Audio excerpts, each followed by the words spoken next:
Hello friends, आप सभी का स्वागत है सिविल डायमेंशंस चैनल पर। आज हम आपको बताएंगे एक मॉड्यूलर किचन प्रोसेस में कौन कौन से स्टेप्स इन्वॉल्व होते हैं। चलिए शुरू करते हैं आज का यह वीडियो।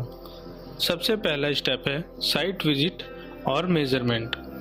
अगर आपको अपने घर में मॉड्यूलर किचन बनवाना है तो सबसे पहले आप अपने आसपास 2 से 3 मॉड्यूलर किचन सप्लायर्स या वेंडर्स को शॉर्टलिस्ट कीजिए और उनसे फ़ोन पर बात करके अपने घर में साइट विजिट के लिए कहिए।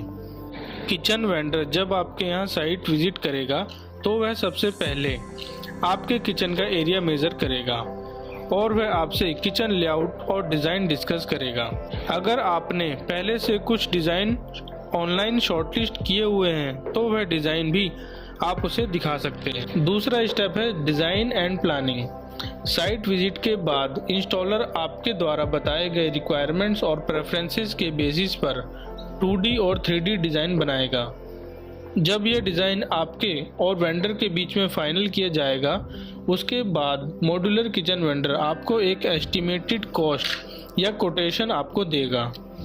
इस कोटेशन में भी मटेरियल और प्रोडक्ट स्पेसिफिकेशन मेंशन होंगी, जैसे प्लाईवुड कौन सा होगा, शटर की फिनिश कैसी होगी, माइका किस कंपनी का होगा, ड्रॉर कितने होंगे, स्टोन टॉप ग्रेनाइट का होगा या क्वार्ट्ज का होगा।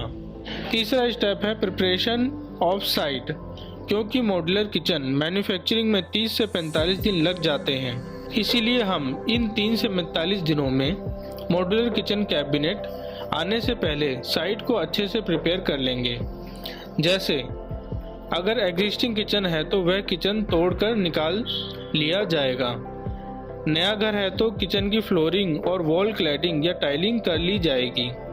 ध्यान रखें, अगर टाइलिंग बाद में कर रहे हैं तो जो डायमेंशंस किचन वेंडर ने किचन ड्राइंग में दी है वह डायमेंशन ही साइट पर फॉलो करें और वह डायमेंशन साइट पर मेंटेन करें। इलेक्ट्रिकल पॉइंट्स जैसे chimney, fridge, geyser, oven, microwave, hob आदि के लिए वायरिंग किचन ड्राइंग के हिसाब से ही करनी होगी। सिमिलरली प्लम्बिंग भी किचन ड्राइंग के हिसाब से ही की जाएगी। चौथे स्टेप में बेस कैबिनेट इंस्टॉल की जाएगी। मॉड्यूलर किचन आपके यहाँ फैक्ट्री में पार्ट्स में आते हैं और साइट पर ही असेंबल किए जाते हैं। सबसे पहले बेस कैबिनेट इंस्टॉल किया जाता है और उसे वॉल के साथ स्क्रू कर दिया जाता है। बहुत से छोटे छोटे पार्ट्स को असेंबल करके किचन को तैयार किया जाता है। बेस कैबिनेट इंस्टॉल हो जाने के बाद वॉल कैबिनेट्स या अपर कैबिनेट्स को इंस्टॉल किया जाएगा, जिन्हें स्क्रू और ब्रैकेट की मदद से वॉल में फिक्स किया जाएगा। नेक्स्ट स्टेप में काउंटर टॉप की इंस्टॉलेशन की जाती है। यह काउंटर टॉप एक प्लाई के बेस पर पेस्ट किया जाता है।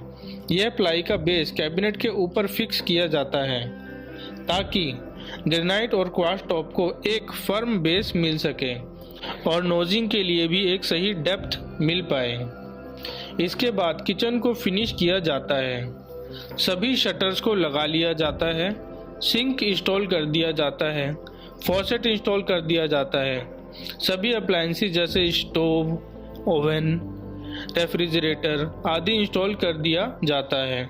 ध्यान रखें, अप्लायंसेस आप पहले ही सेलेक्ट कर लें, क्योंकि बाद में कैबिनेट में फिट ना हो पाने की प्रॉब्लम्स आ सकती है। सभी काम खत्म हो जाने के बाद डीप क्लीनिंग की जाती है और आपका मॉड्यूलर किचन आपको हैंडओवर कर दिया जाता है। यह जो मॉड्यूलर किचन आप देख रहे हैं, इस मॉड्यूलर किचन की कॉस्टिंग हमें 4,50,000 रुपये आई। यह एक PU फिनिश किचन है। PU फिनिश सिर्फ शटर में है। अंदर कैबिनेट में माइका पेस्ट की गई है। इसमें 4 ड्रॉर हैं, एक कॉर्नर यूनिट है, स्टोन टॉप इंक्लूड है जो कि क्वार्ट्ज का है, सिंक और फॉसेट भी इंक्लूड है प्राइस में, जो कि स्टेनलेस स्टील के हैं। अप्लायंसेस हमने कैफ कंपनी के यूज़ किए हैं, जिनकी कॉस्टिंग हमें 2,30,000 आई। होप यह वीडियो आपको इन्फॉर्मेटिव लगी होगी। ऐसी ही और इन्फॉर्मेटिव वीडियोस के लिए हमारे चैनल को लाइक करें, शेयर करें, सब्सक्राइब करें। Thanks for watching civil dimensions.